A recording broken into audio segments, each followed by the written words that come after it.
Watukufu waja wa Allah, ninakuhusieni pamoja na kuhusia nafsi yangu juu ya kumcha Allah subhanahu wa ta'ala.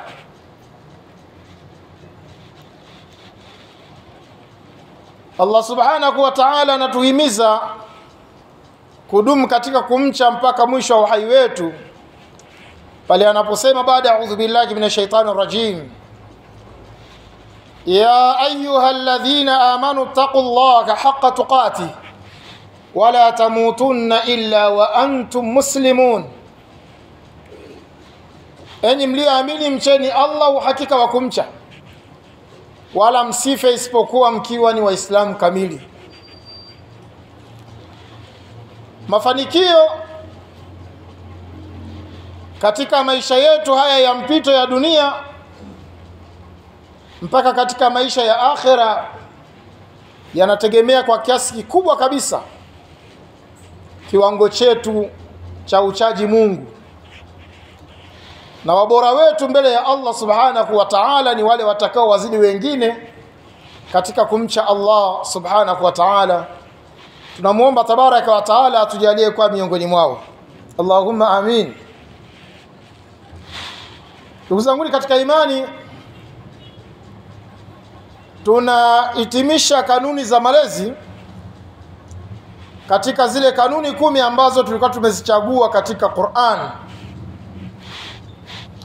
Na kanuni namba 10 ni kanuni ya kuwa mwepesi wa kusamehe na kuombea dua njema wale unaokusudia kuwalea ama unaowalea.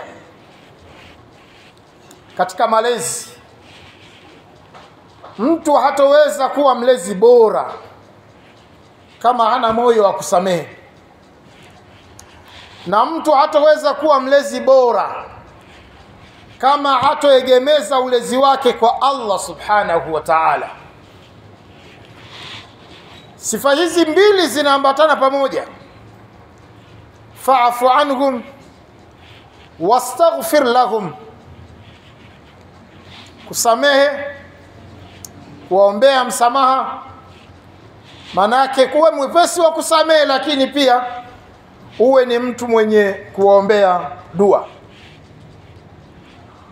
Ndugu zangu katika imani, malezi yana maudhi mengi, malezi yana changamoto nyingi. Malezi, kama mtu hakujifunga kibwebwe, anaweza kujikuta watu wanakwenda tu, lakini hakuna product ambayo ameitoa yeye kwa mkakati. Tunasema kulea ni mkakati na kusimamia ule mkakati. Malezi hayawezi kutoa watu wanaotarajiwa katika umma kwa kukosa utulivu, kwa kukosa muda wa kutosha. Ni lazima mtu ajikomiti kweli kweli. Lakini kama Mtume sallallahu alayhi wasallam anafahamishwa na Mwenyezi Mungu, fabima rahmatin min Allah linta lahum walau kunta faddan ghalidha alqalbi lamfaddu min hawlik, na kwa rehema itokayo kwa Mwenyezi Mungu ulitokea kuwa ni mlaini kwao. Lakini kama ingilitokea ukawa mgumu sana, ungaliwakosa. Kisha Mtume sallallahu alaihi wasallam anaambia fa'fu anhum, sasa wasamehe, wastaghfir lahum, na uombe msamaha kwa Allah subhanahu wa ta'ala. Wale ni masahaba walio karibu kabisa na Mtume, lakini kuna nyakati walikaribia kumchachafia kwa nia njema. Angalia kwa mfano katika Hudaybiyah, katika historia ya Uislamu, Mtume sallallahu alayhi wasallam ana muono wa kiutume, lakini wale anaowalea wana muono wa kawaida, wa binadamu wa kawaida. Mtume sallallahu alayhi wasallam, watu wametoka Madina wamekuja Makka kwa lengo la kufanya hija ama umra, wanafika wanazuiliwa, hawaruhusi kuingia, na kisha baadaye zinatoka taarifa kwamba Uthmani ameuawa. Lakini baada ya pale Mtume sallallahu alaihi wasallam akawaorganize Waislamu kwamba tutalipa damu ya Uthman. Baadaye wakatoa taarifa kwamba Uthman yuko hai, ila hatutawaruhusu kuingia ndani ya Makka. Baadaye kukatokea mafungamano fulani ambayo yanatakiwa yawekwe baina ya Makuraishi wa Makka na Waislamu waliotokea Madina. Mtume sallallahu alaihi wasallam akayakubali, na baadhi ya vipengele kwa mtazamo wa kibinadamu vilikuwa ni vya udhalilishaji na unyonyaji, na masahaba hawakuwa tayari. Wasema, ya Rasulullah, tupigane mpaka tuishe, lakini hatuwezi kuwa dhalili kwa baadhi ya vipengele hivi. Moja, mkataba usiandikwe Bismillahirrahmanirrahim, ili hatuwezi kukubali. Lakini kuondoa Muhammad Rasulullah iandika Muhammad bin Abdullah, hiyo pia haiwezekani. Lakini atakayetaka kutoka Maka kwenda Madina, anatoka Maka kwenda Madina, asipokelewe. Lakini mtu anatoka Madina akija Maka, yeye apokelewe. Hivi pengele vya udhalilishaji wa hali ya juu kabisa. Mtume sallallahu alaihi wasallam anasema vyote tumevikubali. Masahaba wanasema huu ni udhalili. Mtume anasema vyote tumevikubali. Upeo wake na uono wake ni wa kiutume, ana uono wa kiuongozi, lakini hawa nao wanatazama sahihi kabisa kwa uwezo wao wa kibinadamu. Mwisho Mtume sallallahu alaihi wasallam anasema tutanyoa kisha tutarudi Madina. Baadhi ya masahaba wakasema hatunyoi, yani manake wamemgomea Mtume. Sisi hatunyoi, maana ni kwamba wamemgomea Mtume. Akatokea moja katika wakeze Mtume sallallahu alaihi wasallam, akajaribu kumshauri na kuonesha hawana nia mbaya, lakini usizozane nao, anza kunyoa alafu tuone. Mtume sallallahu alaihi wasallam alipoanza kunyoa, kila mtu akashika kichwa cha mwenzie kwa ajili ya kunyoa. Maana akasema Mtume kaanza, sisi kina nani tusianze. Lakini wananyoa, nyoyo zao ziko zina mafundo, wanafanya kwa udhalili. Baadaye Qur'ani inashuka, aya zinashuka kuwaonesha yale makubaliano waliokubaliana nayo, ndipo ushindi wa Uislamu utakapotokea. Kwa hiyo sasa watu hawa ambao walitaka kama kumkwaza Mtume hawakuwa na dhamira mbaya, ni mtazamo. Baadaye Mtume sallallahu alaihi wasallam anaambiwa watu kama hawa sasa wasamehe na uwaombee msamaha kwa Allah subhanahu wa ta'ala, bali kuna maudhi mengi ambayo yangeweza kutokea katika mapito yale. Sasa yule ni Mtume na masahaba, sikwambii kwetu katika malezi yetu. Umemchukua ni ndugu yako, una watoto, una nani, wote hawa unawalea na kila mmoja ana maudhi yake. Sikwambii ni mume ni mke, katika maisha kila mtu anakuwa na maudhi. Yale maudhi hasa ambayo yatakuwa yamenasibiana na nafsi zetu wenyewe, tunahitaji kuwa ni wasamehevu wakubwa kabisa, kwa sababu wakati mwingine ni mapito tu. Ule muda ukishapita, mtu anaweza kubadilika na akawa ni mtu wa maana kabisa. Ile mtu ambaye pengine alikuwa ni kikwazo, baada ya muda kidogo tu kupita, akatokea kuwa ni mtu mwenye manufaa na wewe ni mwenye manufaa na dini ya Allah subhanahu wa ta'ala. Tusipojenga nyoyo za kusamehe, tukaweka hata iweje simsamehi, tutakuwa tumekuwa walezi wabaya kwa Allah subhanahu wa ta'ala. Ndugu zangu katika imani, katika kulea ni pamoja na kuomba dua. Juhudi za mtu binafsi katika kulea hazitoshi. Mlezi mkuu ni Allah subhanahu wa ta'ala. Alhamdulillahi rabbil alamin sifa zote njema anastahili Mwenyezi Mungu Subhanahu wa Ta'ala, Bwana mlezi wa walimwengu wote. Kwa hiyo mlezi bora katika ulimwengu huu ni Allah Subhanahu wa Ta'ala, na jukumu la kulea tumepewa na Allah Subhanahu wa Ta'ala, bali ametuonyesha namna ya kulea practically kwa matendo. Lakini kama binadamu tunaweza kuwa na madhaifu ya hapa na pale, tusizitekeleze zile kanuni za msingi katika ukamilifu wake. Hilo la kwanza. Lakini mbili, inna alaina lalhuda,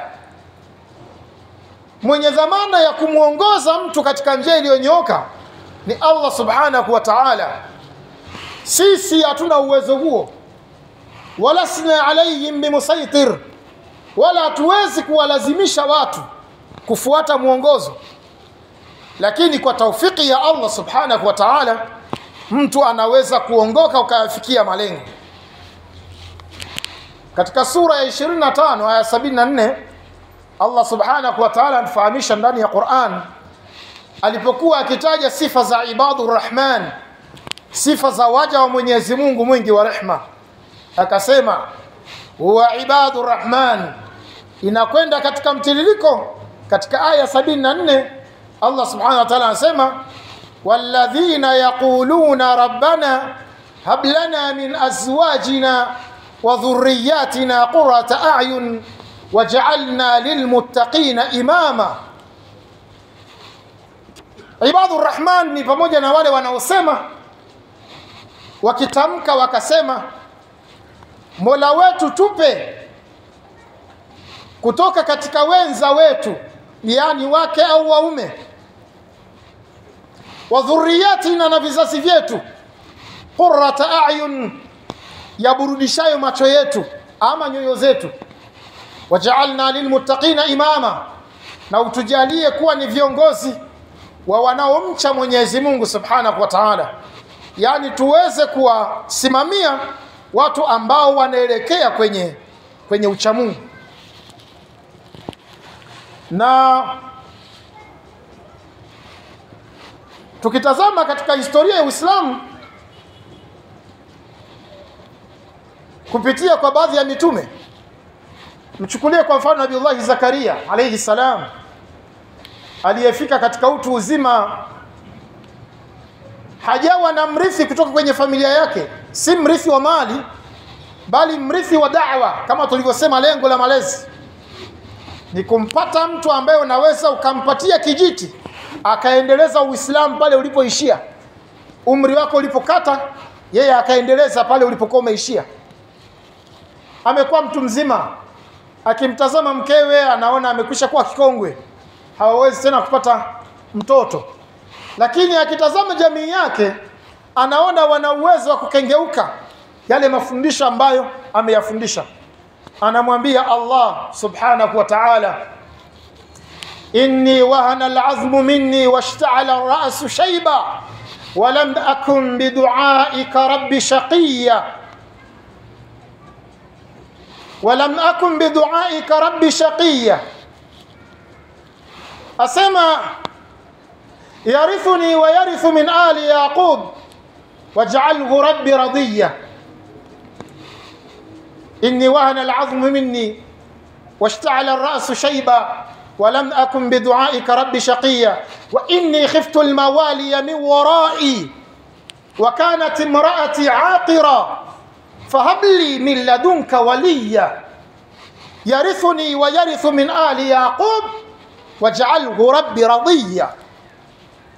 أنا مشتكي مولا wake, anasema mimi nimedhoofu mifupa na kichwa changu kimejaa mvi, lakini mwenzangu ni tasa. Mpaka hapa hatujajaliwa kupata mtoto. Na mimi kukuomba Mwenyezi Mungu sio mwenye kukata tamaa kabisa, pamoja na utu uzima. Na mimi hofu yangu kubwa, anaeleza, na mimi hofu yangu kubwa, hawa watu nilionao sipati matumaini kwao. Ninaona kama nikiondoka watakuja kuiharibu dini.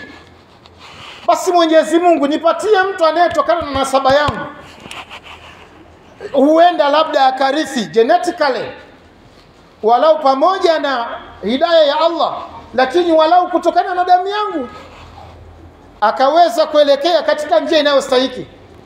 Yarithuni wa yarithu min ahli Yaqub waj'alhu rabbi radiya, na nakuomba umjalie mtoto huyu awe anafanya mambo kwa ajili ya kutafuta radhi yako peke yake, awe na uwezo wa kukuridhisha wewe tu.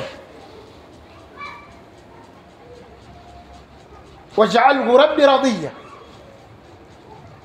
Na Allah subhanahu wa ta'ala akamuitikia dua yake, akampa mtoto aliyekuja na jina lake moja kwa moja, wa huwa Yahya, naye akaitwa Yahya. Allah subhanahu wa ta'ala akamwambia, inna nubashiruka bighulam ismuhu Yahya lam naj'al lahu min qablu samia. Dua yako tumeisikia, tunakuletea mtoto. Huyu mtoto tayari ameshapewa jina na ataitwa Yahya. Maana ya Yahya maana yake anakuja kuhuisha pale ambapo wewe utaishia, anakuja kuhuisha Uislamu. Lam naj'al lahu min qablu samia. Na huyu mtoto hatujapatapo kumpa mtu yeyote hapa duniani jina hili, yeye ndiye atakaye kuwa wa kwanza kuitwa Yahya, akaja kufanya kazi. Sasa soma historia ya Nabiullah Yahya alayhi salam, mkute mtoto wa miaka 5 anapitiwa na watoto wenzake, anamwambia twende tukacheze. Yahya anasema sikuja duniani kucheza. Miaka 5 anapitiwa na watoto wenzie kama mtoto kawaida. Yahya tukacheze, anasema sikuja duniani kucheza. Kufika umri wa miaka 11 tayari anapanda membari na anaanza kulingania watu, kulingania Uislamu.